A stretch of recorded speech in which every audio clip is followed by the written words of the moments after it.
Throughout the history of Western painting, one of the things that portraiture has done is freeze time.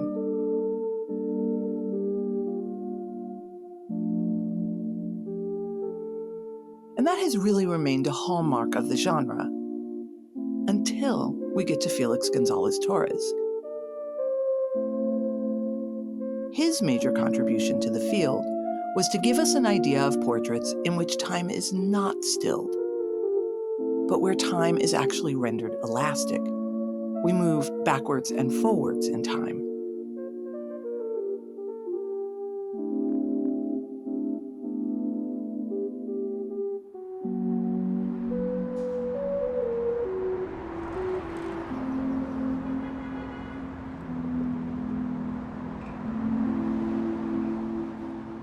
In the age of the selfie, it's hard to remember that there once was a time when something called a portrait didn't exist. So what is a portrait? A portrait is a specific likeness, a specific representation of an actual human being. That's an idea that actually is invented in Europe during the Renaissance. The invention of portable art meant that you could make a picture of someone and it could actually move around in the world. And we're standing in front of a painting by one of Northern Europe's great painters, Lucas Cranach. It's a portrait of his good friend, Martin Luther. Now, he's in three-quarter profile, so he does not address the viewer directly. He looks off camera, so to speak. This was very typical convention of the portrait in the Renaissance period. While portraiture is invented during the Renaissance, in many ways, it's brought to perfection during the 17th century. The 17th century sees the growth of a bourgeois population, by which I mean the growth of a population able to commission their own portraits. Portraits were no longer something that could only happen for the monarchy or the aristocracy. But this painting is titled Portrait of an Old Man. And in the hands of someone like Rembrandt, we see portraiture begin to change yet again. We see in Rembrandt an attention paid to the extraordinary details of what people actually look like. The era of the Enlightenment ushers in a new invigoration of the form of portraiture. Here we have a kind of early Enlightenment portrait by Boucher of none other than Madame Pompadour. Madame Pompadour was Louis XV's official mistress. Boucher is showing us not only how beautiful Madame Pompadour is, but how beautiful the world of things around her is. Now, she turns away from the mirror to look at us, the viewer, directly. No longer this three-quarter view, this looking off camera, but rather a kind of one-to-one reciprocity between the sitter and the painter. You can't really talk about portraiture without also talking about self-portraiture. In this picture, Max Beckmann really does a bit of a star turn. And I think the first thing almost everyone who encounters this picture feels or recognizes is the rather extravagant nature of the pose. Beckmann shows himself in a very muted palette, and the blacks are something he's really just like riffing off of Edward Manet, and Manet was riffing off of Frans Hals. And so one of the things that Beckmann is showing you now in 1927, he knows his history. He knows exactly what he is doing. He is in command not only of himself, but of the picture. If you think about that Madame Pompadour portrait, where her face is all lit and bright, here instead we see Beckmann show his own face and in fact half of his body in shadow. So this is a man in between dark and light, in between perhaps being a painter and being a patron. We're here for our last portrait. And while you might think it's one of these sculptures around me, it isn't. Look up. What we can see printed around the top of this gallery is a work by Felix Gonzalez-Torres called Portrait of Michael Jenkins. This is the placement where we normally find the names of wealthy donors who have given the money to support museums. But here, that's not what we see. Here, what we see is a string of dates that we don't quite know how they all fit together. And as we walk around this gallery reading them, one of the things we're being asked to do as a viewer is to figure out, who is this? What is this? One of the things that Felix's portraits do is that they extend the tradition of portraiture as we've been talking about it. The very first portrait we saw was by Lucas Cranach of Martin Luther, a portrait that had language in it, that had a date in it, and that was designed to be reproducible so that it could go out into the world. By the time we get to Rembrandt, we have Everyman, and Felix is a big fan of Everyman. Then we saw a portrait of Madame Pompadour. We see her with all her things, and we begin to see this relationship between the artist and the sitter. And then we get to Max Beckmann, and we have all of this all-knowing cosmopolitan subject. And here is Felix Gonzalez-Torres suggesting to us that we are not as individual as we seem, but that in fact, we are part of a much larger historical span, that perhaps our lifetime begins with our grandmother's birth and ends with our niece's death, that we are not bounded in the same way by our own birth dates. And so when you look at a Felix Gonzalez-Torres portrait, one of the things you're looking at is a really full awareness of our brief time here on Earth and the role art has always played in commemorating, acknowledging our time here as much as it prepares us for the time that lies ahead of us. A portrait by Felix mandates that we are not passive in relationship to history. Rather, he wanted each person who reinstalled them to add new dates and subtract old ones. In doing so, he is proposing that we all have a role in shaping the future.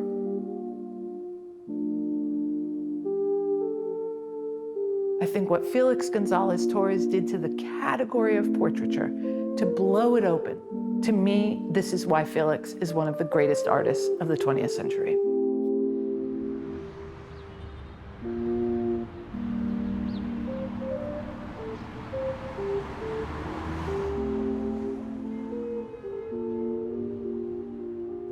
Nancy Magoon, we are sitting in your fantastic living room in Manhattan, and we're here to talk about Felix Gonzalez-Torres. And he did a portrait of you and your husband called Portrait of the Magoons. It's dated 1993. You are in a very small group of people who had their portrait done by Felix. Well, I had seen his work at Rosa de la Cruz in Miami. I kind of fell in love with it, and I wanted to ask him if he would do my portrait, never thinking he would. Mm-hmm. And he visited with us for about 3 weeks. He'd come to our house in Miami off and on and inquire about all the different things in our lives. He struck me as being extremely sensitive and kind. What did he do that felt kind to you? Because he was very generous as far as hearing what was important in my life. It may have seemed trivial to him, but he never made me feel that way. He would come for a couple of weeks, but just a couple of hours a day, mm-hmm. and then the portrait was a complete surprise to me. And what was it like to see your life put on the same level as history, capital H history? When I got the portrait, I go, hey, what does civil rights have to do with me? What does waterbeds have to do with me? Right. As I lived with it, I began to realize that Felix must have felt what influenced my generation.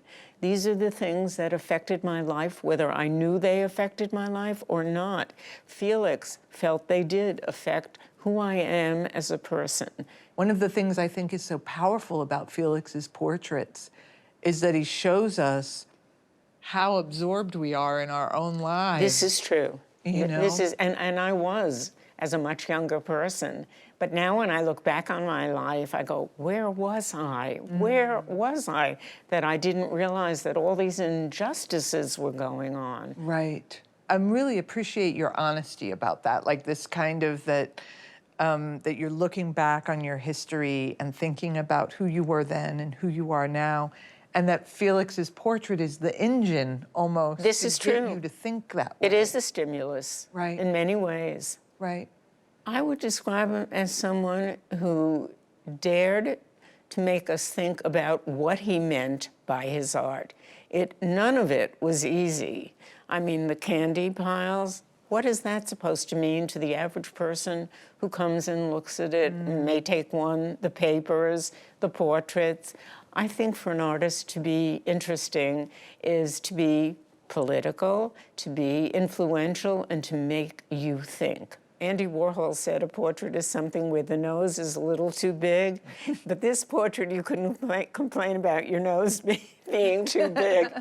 It really gave you pause to think, and it's always Felix's presence in my portrait. So one of the things that Felix did in his work, to pick up on your thread of Felix making us think, is that with the portraits, he was very clear that they could be updated, they could be changed, they could be made anew by someone else. And so for this exhibition, your portrait will be redone by you and the artist Glenn Ligon and the artist Coco Fusco. How do you feel about the fact that 3 people are gonna redo this portrait? How is that making you feel? Well, at first I felt it was sacrilegious. And I think, of course, working with these 2 people is also an honor, as it was to work with Felix. Absolutely.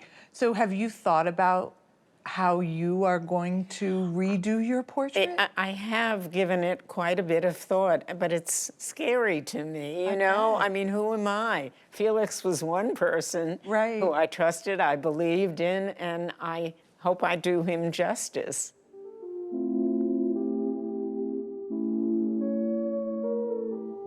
Felix had a very unique way of making portraits that allowed the portrait to change over time, which of course is not something we typically associate with portraiture. We associate portraiture with the freezing of time. In this show, the portrait of the Magoons, of Bob and Nancy Magoon, who are a collecting couple, got to be restaged by you, by Coco Fusco, and by Nancy Magoon herself.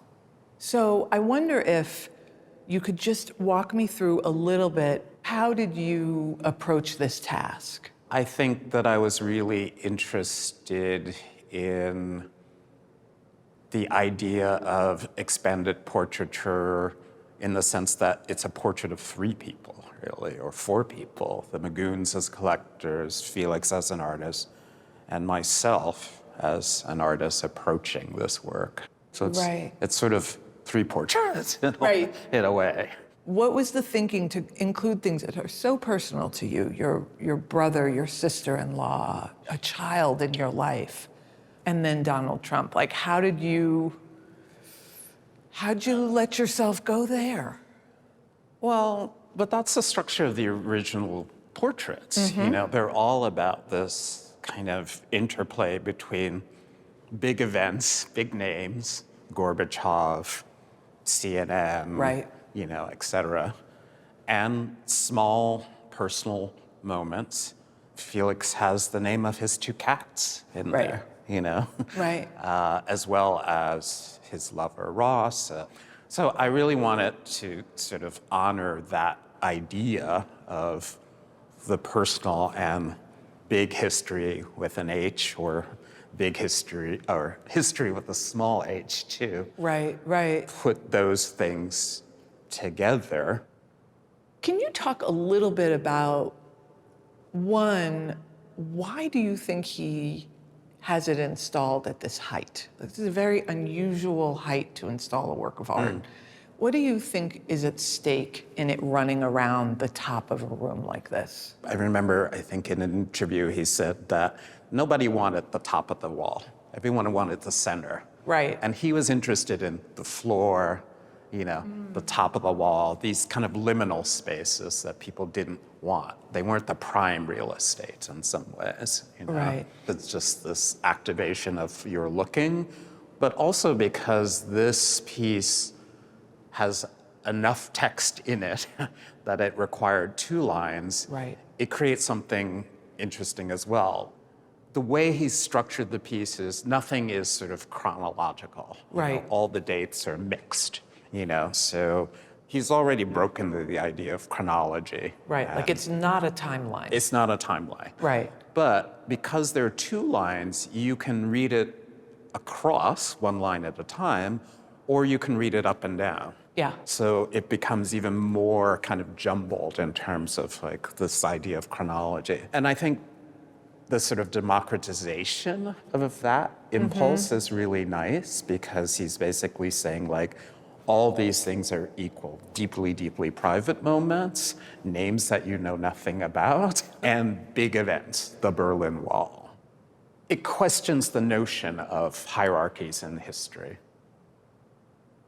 As citizens, we exist in a social space. We're influenced by history, Someone was saying to me, like, oh, why is Gorbachev in this timeline? I thought, well, surely the Soviet Union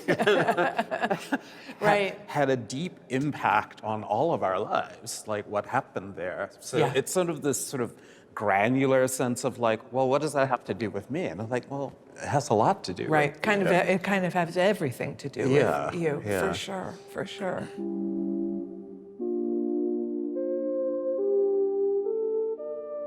So you're an artist, Felix is an artist. Felix has made this portrait of the Magoons, and you are asked to engage with it, to restage it in some way. How did you approach that task? Like, what were some of the questions you asked yourself, or the rules you laid down for yourself so that you could engage with the material in this way?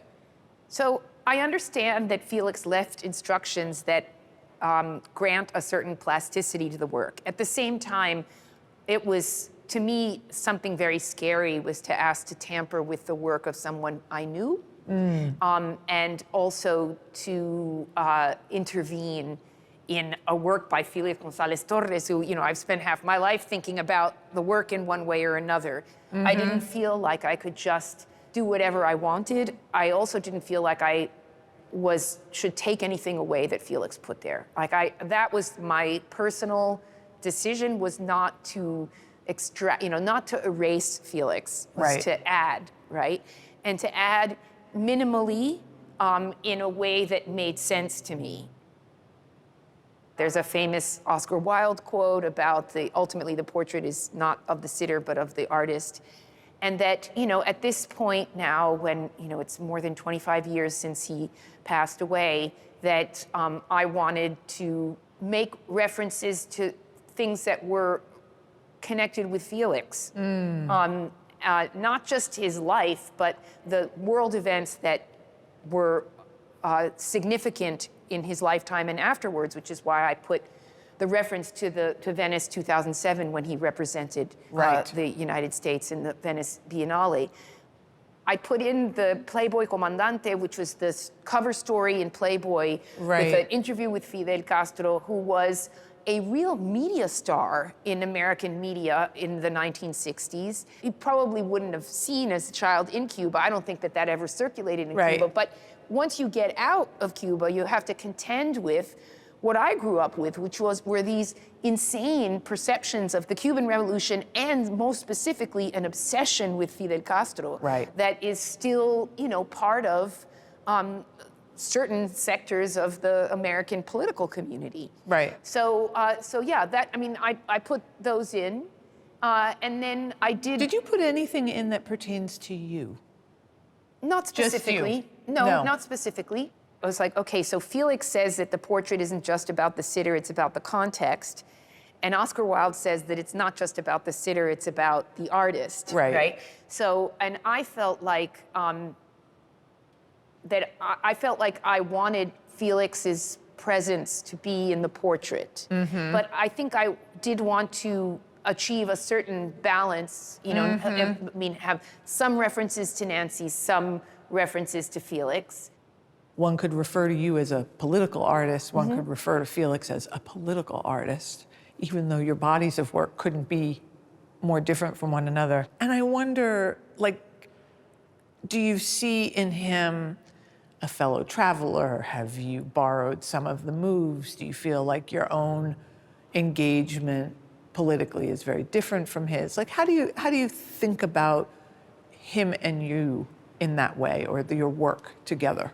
He has a way of dealing with interactivity that has to do with people putting into and taking from his work, right? And Right. I have dealt with interactivity in a slightly different way by, you know, incorporating audience members into works and so on. So, and allowing them to, in a way, transform the meaning of the work. So, you know, but I think that we're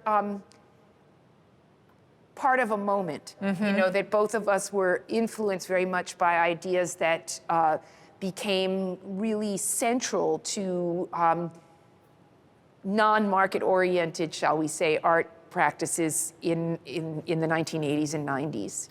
Do you have any feelings of authorship about this? I don't want to be the author of the piece, because I really, you know, I have tremendous respect for Felix, and also an admiration and a sense of, you know, the tragedy of his having died so young, and knowing how much he wanted to be an artist, you know, that he would want to be alive now to make art. And I don't really feel like I should be coming in to do it for him. It's you know, it's more like, well, I can help to breathe life into something that belongs to him.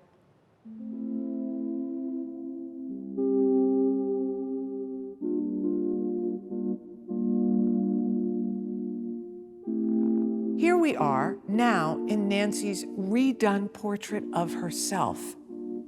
I think she rose to the occasion because the things she added show us just exactly, I think, how the portrait is supposed to work. This isn't a chronology.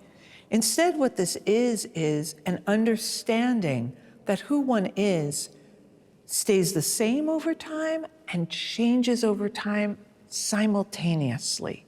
So facts that seem important now might not seem important in 10 years, and they might not have been important 10 years ago. And some facts might remain important all the way through a lifetime. Felix's portraits allow us to experience not only who we are, but how we change, and how we change in relationship to how the world is changing too. And it's this going between of public and private, of historical and personal, that really gives these portraits their extraordinary resonance. One of the most important conceptual and formal aspects of a work by Felix Gonzalez-Torres is that it can exist in more than one place at the same time. Because if we can have 3 portraits of the Magoons done by 3 different people in 3 different rooms in this show, one of the things that I think that suggests is that we don't actually only exist in one place. Sure, I'm here now, but I exist for my wife right now in LA. She has a version of me that's probably just as real as the real me here right now.